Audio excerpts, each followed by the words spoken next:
Everything in the universe is geometric, whether it's people, trees, cats, planets, solar systems, stars, you name it. Anything in the universe can be measured on a geometric scale. Having said that, it's important to note that creation is also geometric. What we're going to be looking at today is the pattern of creation. Essentially, what this means is that everything in the universe comes out of this single pattern. I'm not making this up. This single image will change everything. When I mentioned in Lesson 5 that the ancient Egyptians and even more ancient civilizations knew about a deeper, basic understanding of the universe, this is the flower of life, and it is also the creation pattern of everything in existence.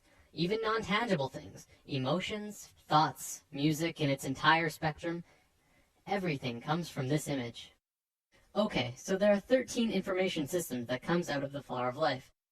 Today, I'm going to show you how physical reality can manifest itself, which is just one of the 13 systems. In future lessons, we will look at more. It's also important to note that at first it may not make sense. I ask that you do not choose immediately to shut this out, and just watch with an open mind, and try and see this in a new way. Also, I want to tell you that by learning about sacred geometry simply by observing, you are absorbing only a very minuscule amount of information. If you really want to learn more, you must begin to draw it yourself.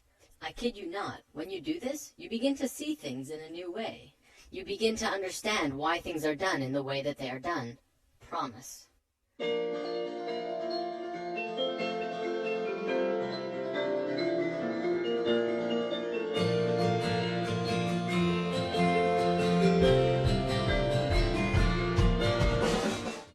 The flower of life was known around the world in ancient times. It was found in Ireland, Turkey, Israel, Egypt, China, Greece, Germany, India, and Iceland. It's also been recorded to have been found in England, Tibet, Japan, Sweden, Lapland, the Yucatan, and I think 14 other places. This thing is everywhere. Not only that, but everywhere around the world it has the same name, the flower of life. Now, to understand the flower of life, first we have to talk about how it's formed. This could get incredibly complex, so I'll try and keep it simple. Imagine consciousness, or spirit, floating in a void, which means it's nothingness, and then spirit. No physical body or mind, just spirit, and that's it. Then blackness, essentially nothing, all around the spirit, for infinite. Spirit decides to do something, so it expands its consciousness all around itself as far as it can go without moving. It creates a sphere around itself. This is the first circle in the flower of life. Then, spirit has an awareness of what's around itself in 360 degrees. It moves to the very edge of the sphere anywhere and repeats what it did the first time. It creates this image, which also creates the Vesica Pisces. Within the Vesica Pisces is a vast and incredible amount of knowledge about width, proportion, depth. Also comes the square roots of 2, 3, and 5, which are all numbers that go on forever. But even more interestingly, comes geometric information about light. We'll talk about that in a moment. Now, spirit has no choice but to do it again. Spirit is flawless, and therefore it will move flawlessly, creating the next circle either here or here, exactly one radius away from the other circle next to it. Every time spirit moves another sphere, more and more knowledge comes out of the image that is created. The first complete image to be formed is this. It has two names, the seed of life, or the Genesis pattern, and for good reason. Now, let's look at the book of Genesis for a second. Each of these movements, or creations of circles, can be seen as another day. On the first movement, the second sphere, it created knowledge about not only mathematical proportions, but light. The first sentence of Genesis says, "The earth was without form and void, and that the Spirit of God moved upon the face of the waters." In the very next sentence, God says, "Let there be light." The key here is in the order. The movement happened first, then light happened immediately after. Well, but what about the waters? Well, you have to remember, the Bible has been changed over time a lot. The ancient Egyptians would say that the way our modern Bibles begin creation is impossible, especially if you think about it from a physics point of view. Imagine a dark, infinite space that goes on forever and ever in all directions. You're just floating there with nothing. You can't really fall, but where would you fall to? From a purely physics or mathematical point of view, motion itself, or kinetic energy, is absolutely impossible in a void. You can't even rotate, because motion cannot become real unless there is one other object in the space around you. So the ancient Egyptians would say that before God moved upon the face of the waters, it would first have to create something to move relative to. So, Genesis pattern, after 3 spheres, you get the Holy Trinity. Another interesting one, it says in many Bibles of the world, not just the Christian Bible, that on the 4th day of Genesis, exactly 1/2 of creation was completed. Starting from the first motion, exactly 1/2 of the circles were formed on the 4th day. 5th day of Genesis, 6th circle, more information, and then on the 6th day, a geometric miracle takes place. The last circle forms a complete 6-petaled flower. This is what many earlier Bibles meant when they said, "In the beginning there were 6." Our Bible even said creation was formed in 6 days, and this fits exactly. This is the pattern of Genesis, and so it's called the Genesis pattern. It's also the beginning of the creation of the universe that we live in. These original movements of spirit are really important, but now let's look at something even cooler. Another image that comes out of this pattern is this. It's called the Tree of Life. Many may recognize this as the Jewish or Hebrew Kabbalah, but the Kabbalah did not originate this image, and there is proof. The Tree of Life does not belong to any culture, not even the Egyptians, who carved the Tree of Life on 2 sets of 3 pillars at Karnak Temple, Luxor, over 5,000 years ago. It's outside any race or religion, as with all of these images. They are patterns that are intimately connected with nature. You'll also notice that every circle in the Tree of Life is either the length or width of the Vesica Pisces. The second image beyond Genesis in the Flower of Life is the Egg of Life. This is formed during the second vortex motion. Upon its completion, it creates an image like this, a 3-dimensional shape that you can hold in your hand. If you were to connect their centers, you would see a cube. So what? Who cares? Well, the ancient Egyptians did, because they were concerned with creation, life, and death. They called this cluster of spheres the Egg of Life.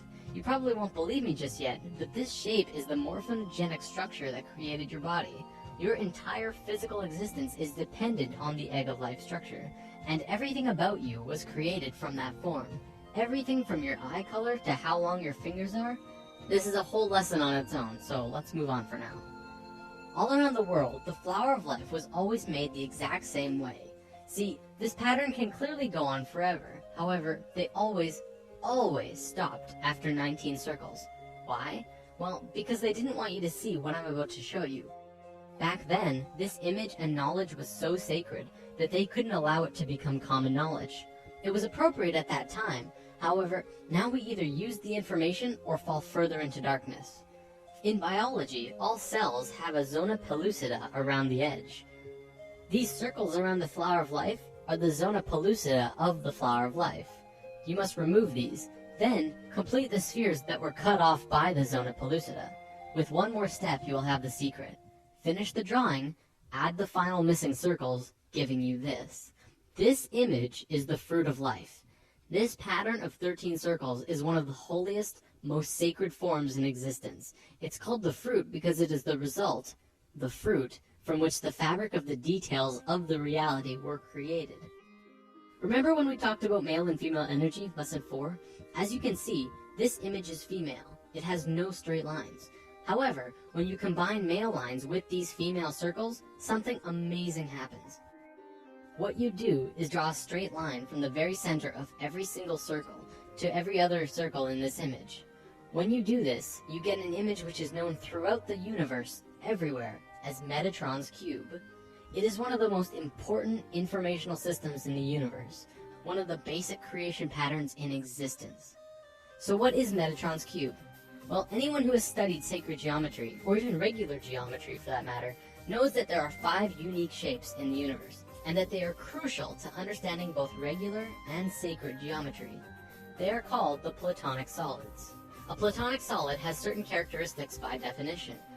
First of all of its faces are the same size. For example, a cube, the most well-known Platonic solid, has a square on every face, so all of its faces are the same size. Secondly, the edges of the Platonic solids are all the same length. All edges of the cube are the same length. Third, it only has one size of interior angles between the faces. In the case of the cube, this angle is 90 degrees.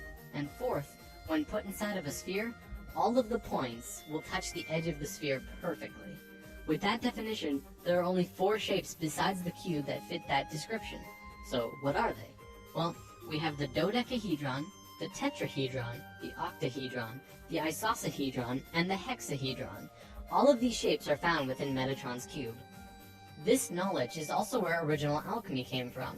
The ancient alchemists and great souls like Pythagoras, father of Greece, considered each shape to have an elemental aspect to them.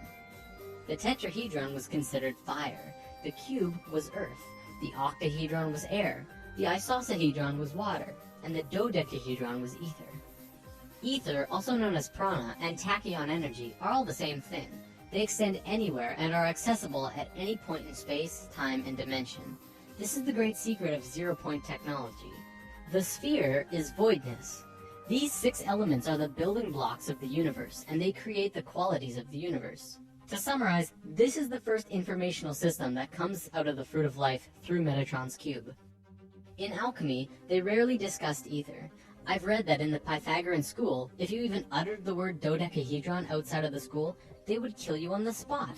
That's how sacred this shape was. 200 years later, when Plato was alive, he would discuss it, but only very carefully. This is because the dodecahedron is near the outer edge in your energy field, and is the highest form of consciousness. There's quite a bit more here, but I don't think I can go much further on it right now. Anyways, recognize this? The periodic table of elements? Every single element on this table has a geometric relation to one of these 5 shapes. Modern scholars ridiculed this idea until the 1980s, when Professor Robert Moon at the University of Chicago demonstrated that the entire periodic table of elements, literally everything in the physical world, is based on these same 5 forms. In fact, throughout modern physics, chemistry, and biology, the sacred geometric patterns of creation are being rediscovered. Another example is the egg of life that I showed you earlier. Hopefully that will help you to understand just how incredible and important of a discovery this truly is. Everything that modern science knows about the elements and reality are tied together through the Platonic solids, which come out of Metatron's cube, which is formed out of the Fruit of Life, which comes from the Flower of Life, which is made by Spirit. Damn. Whether you're convinced yet or not, this is the missing piece of the puzzle. It all comes down to Spirit. Don't forget, this is just one of 13 informational systems that created the universe. If you want to study this in depth in your own, the best resource I'm aware of is the book The Ancient Secret of the Flower of Life. Alright, I'm gonna wrap up with something I think you'll enjoy. Do you believe in aliens? Even after lesson 5, I realize many of you might be skeptical. Would you believe me if I flat out told you that aliens have been coming to Earth and helping us for a very long time now? No? How about now? This is the Flower of Life in a crop circle. Remember, the Flower of Life is not only tied to everything in the universe, but consciousness, spirit, as well. Here's another one, and another one. Here's the Vesica Pisces in a crop circle. See, by creating these crop circles, aliens have been actually affecting and helping the consciousness of the planet. Do not fear aliens. They're here to help.